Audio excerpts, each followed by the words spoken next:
안녕하십니까. 쇼킹부동산입니다. 저희가 내일 홍보 영상이 예고되어 있어서 내일 영상을 오늘 저녁에 올려드립니다. 영상 주제는 11호 부동산 대책 발표 후 40일 시장 상황입니다. 생각보다 시장이 무섭게 돌아가고 있어요. 오늘 내용 정말로 중요합니다.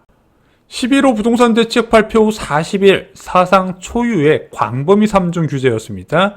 토지거래 허가구역, 투기과열지구, 조정대상 지역을 이런 식으로 서울 전 지역과 경기도 주요 지역을 동시에 묶은 적은 단 한 번도 없었습니다. 그렇기 때문에 이번 대책 발표 이후에 전문가들이 어느 정도 시장의 관망기가 나타날 것인지, 그리고 그 파급 효과에 대해서 쉽게 예상하기 어려운 부분이 있었죠. 부동산 대책의 효과는 두 가지라고 말씀드렸습니다. 첫 번째, 과열 중인 시장의 일시적인 브레이크 역할을 하고, 두 번째, 유동성의 움직임, 부동산 시장으로 들어오는 돈의 방향을 정한다. 자, 과연 어떻게 됐을까요? 첫 번째, 일시적인 브레이크입니다. 2025년 10월 기준 8,326건의 거래량이 등록되고 있습니다. 자, 2025년 11월은 아직 1,000건이 안 돼요. 일단 과열의 중심이었던 20억 이상 아파트의 과열을 꺾는 것은 성공한 것으로 보여집니다. 토지거래 허가구역 승인 기간을 고려하더라도 매수세는 크게 감소했어요. 문제는 이것이 과연 성공이냐 이거죠. 10억대 아파트 상황 보겠습니다. 강서 한강자이 현재 26평 매물 한 건이 있습니다. 최근 실거래가는 12억 천인데 호가가 15억이에요. 34평은 매물이 한 건도 있지 않는 상황입니다. 34평 매물 내놓을 사람은 이제 자기가 원하는 가격을 부를 수가 있어요. 레미안 위브도 보겠습니다. 답심리역 역세권 단지 2652세대 25평 현재 매물 달랑 한 건이 있습니다. 최근 실거래가는 14억인데 호가는 14억 9천부터고요. 34평은 매물 그래도 좀 있는데 최근 실거래가는 15억 9천이지만 호가는 17억부터 시작을 합니다. 신공덕 삼성 레미안 1차 살펴보겠습니다. 여기도 도심권 맞벌이 부부들이 많이 선호하는 단지 중 한 곳인데 25평 매물이 한두 개입니다. 최근 실거래가는 17억 1천, 호가는 17억 9천만 원이고요. 34평은 매물이 한 개도 없습니다. 매물이 줄어든 이유가 무엇일까요? 당연히 갭 투자 매물이 이제 사라졌기 때문입니다. 자, 10월 19일까지 모두 거래가 되고 나서 갭 투자자들의 매물은 시장 진입이 차단됐어요. 여기에 강력한 대출 규제가 더해졌습니다. 15억에서 25억 아파트 대출 제한이 4억 원, 25억 초과 대출 제한이 2억 원입니다. 이게 두 가지가 같이 나왔잖아요, 정책이. 그러면서 예상 못한 상황이 펼쳐지는 거예요. 요즘 갈아타기 상담 중에서 가장 많은 상황 하나 예를 들어 드릴까요? 15억짜리 아파트 보유한 사람이 있어요. 주담대 2억 있습니다. 자, 예전에 집 샀다가 대출 열심히 갚아서 더 좋은 주거 환경으로 갈아타고 싶어요. 한 19억 정도 아파트 사고 싶어 합니다. 이 사람은 순자산이 14억이에요. 19억 아파트 살려면 필요자금이 6억이지 않습니까? 대출 한도가 4억으로 갈아타기가 안 되는 거예요. 결론적으로 뭐예요?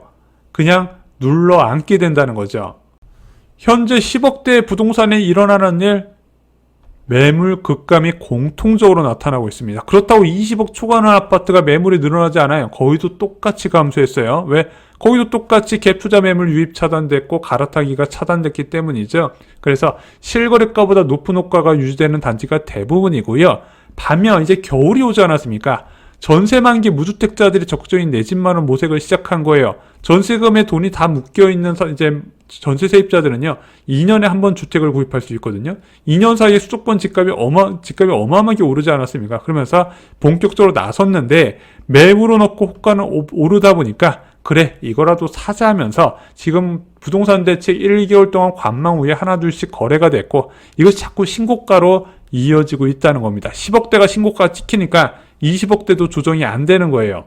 문제는 지금은 겨울이라는 겁니다. 1년 중 매물이 가장 많은 시기, 보통 11월 말부터 1월까지를 말씀드리는데, 자, 그럼 겨울이 끝나면 어떻게 될까요? 지금 입주 물량도 많은데 매물이 더 줄겠죠. 제가 볼 때는 부르는 것이 값이 될 가능성이 굉장히 높다는 겁니다. 2020년 7월 이후에 이랬거든요. 거래는 뚝 떨어지는데 가격 매물이 없다 보니까 부른 게 값이 되고 계속 신고가를 찍어 나가는 거예요. 지금 그런 조짐이 좀 보이고 있다는 겁니다. 부동산 규제의 방향 두 번째는 바로 유동성의 방향키입니다. 자, 이번 부동산 대책의 최대 수혜 단지는 10억에서 15억 아파트, 그리고 비규제 지역에 위치한 역세권 아파트입니다. 부동산 규제는요, 반드시 풍선 효과를 부를 수밖에 없어요. 10억에서 15억 아파트 가격 변화 예를 들어 보겠습니다. 저희가 10월 10일 날 멤버십 영상에서 서울에서 사야 하는 10억에서 13억 아파트 추천드린 적이 있었거든요. 한 50일 정도 지났죠. 50일간 어떤 변화가 있나 보겠습니다. 자, 그 사이에 강력한 대책이 나왔음에도 불구하고 청계 현대 32평 저희가 11억에 추천드렸는데 현재 13억부터고요. DMC 레미안 2편은 세상은 13억에 추천드렸는데 14억부터입니다. 관악 드림타운 10억 2천에 추천드렸는데 11억부터예요. 신도림 태영 아파트 32평은 11억 8천에서 12억 5천이 됐고요. 목동 우성 2차 32평은 11억에서 11억 5천이 됐습니다. 신정 뉴타운 롯데캐슬 33평은 10억 5천에서 11억으로 올라갔다는 거죠. 그래서 11호 대책 이후의 변화를 보면요. 10억에서 15억 아파트는 꾸준히 우상향하고 있고요. 단기 상승폭 확대 및 매물 감소가 지속되다 보니까 이 계속 갈수록 가격이 올라가고 신고가 찍는 게 당연하게 인식이 되고 있는 상황이라는 겁니다. 비규제 지역은 어떨까요? 자, 호갱노노에서 2025년 10월 15일부터 2025년 11월 24일까지 거래량 상위 단지를 살펴봤더니 10곳 중 9곳이 비규제 지역이었습니다. 동탄 역세권이나 구리 역세권 등은 이미 억 단위 호가가 상승한 상황이고요. 남양주 다산 신도시나 또는 이제 기흥역 주변으로 해서도 호가 상승이 본격화되고 있죠. 더 큰 문제는 전세 시장을 건든다는 겁니다. 자, 갭 투자를 차단하기 위한 대출 규제와 토지거래 허가구역과 콜라보가 돼버리면서 지금 전세 시장에 생각보다 큰 문제를 일으키고 있어요. 예를 들어 보겠습니다. 1주택자 A씨가 있어요. 해외 주재원으로 4년 동안 거주할 예정입니다. 살던 집을 전세를 놓아서 이 7억을 수령한 다음에 주택담보대출 5억 받은 것을 상환하려고 했습니다. 자, 그럼 이 사람 이번에 전세 놓고 4년 뒤에 오면 현재 규제하에서 입주 가능할까요? 가능해요? 불가능합니다. 내 집에 다시 들어간다는데 그게 왜 안 되나요? 627 대책으로 생활 안정자금 대출이 제한이 됐어요. 자, 그러면서 전세 퇴거 자금 대출도 같이 차단이 됐거든요. 그래서 현재 여러분들이 전세 퇴거 자금 대출을 받으려면 두 가지 요건을 충족해야 됩니다. 2015년 6월 27일 이전에 매매 계약 및 전세 계약을 체결 시에만 세입자를 내보내는 전세 퇴거 자금 대출이 가능해요. 그 이후에 전세 계약을 체결했으면 어떻게 해요? 세입자를 내보낼 수가 없게 되는 거죠. 다음 세입자를 구해서 내보낼 수밖에 없다는 겁니다. 한마디로 내 집에 내가 못 들어가는 거예요. A씨는 당연히 월세를 내놓아야 됩니다. 기존의 주택담보대출을 상환하지 않은 상태에서 후순위로 월세 세입자를 구해야 돼요. 그래야 4년 뒤에 본인이 입주할 수 있다는 거죠. 이러다 보니까 전세 매물이 줄어들 수밖에 없다는 겁니다. 해외 발령하는 사람만 있을까요? 지방 발령받는 사람 또는 본인 집 잘 두고 부모님이 육아를 도와주신다 그래서 본인 집 전세 주고 부모님 근처에 전월세 사는 경우도 많이 있거든요. 그런 경우에도 전세를 놓을 수가 없다는 거예요. 왜? 대출이 안 나오니까. 사례 두 번째는요, 바로 토지거래 허가구역 1시 2주택자들의 움직임입니다. 자, 1시 2주택은 뭐냐? 기존 주택을 한 채를 보유한 사람이 새로운 주택을 샀어요. 그리고 기존 주택을 3년 이내에 처분하면 처분 당시 2주택자지만 1주택 비과세 혜택을 주는 겁니다. 자, 그래서 기존 주택 3년 이내에 처분해야 된다는 처분 조건부가 붙어요. 3년 이내에 팔아야 되는데 요즘 전세 세입자 한번 구하면 계약갱신 청구권으로 4년까지 최대 거주가 가능하죠.